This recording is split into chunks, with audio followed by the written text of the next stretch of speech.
I'm not going to go into the whole story because I'll just give you a real quick rundown. Julie Wendell thinks that she is Madeleine McCann, and she has a lot of similarities that could make her possibly be that person. There's a DNA test being done right now. It'll take probably a week or two before we actually get the information. This is from her Facebook page, so we're going to read this. If you don't know the story, go to her Facebook page and you'll learn the whole story there of why this girl thinks she is this other girl. Okay. Medical university student in Warclaw testified.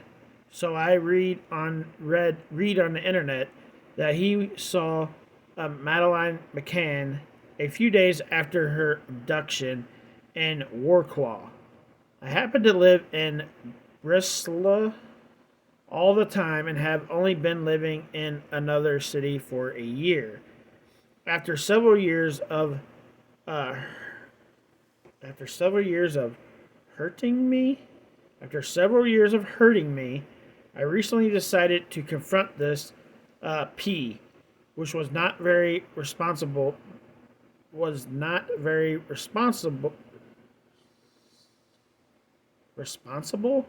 But I needed it, I guess. I told him that I knew his son was Martin Nee, the man who was a suspect in Madeleine's case. That I knew they were both involved in the kidnapping and that he, Peter, was hurting more children himself. It worked in my favor and that he didn't recognize me. He asked how I knew taking things and was very surprised, really, and asked who I was in general. He was very upset and fragiled me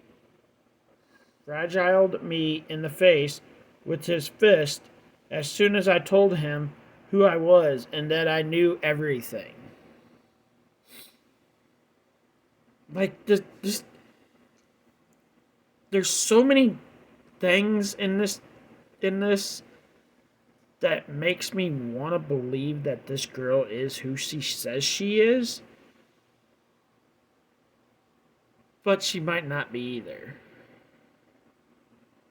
I want to say who she says she is who she is. Like, I want to say this Julie girl actually is Madeleine McCann.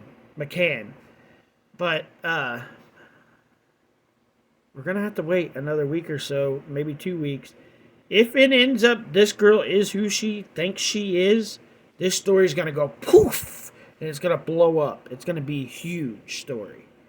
Like, it's going to be huge if it ends up being actual truth and this actually ends up being who this girl is.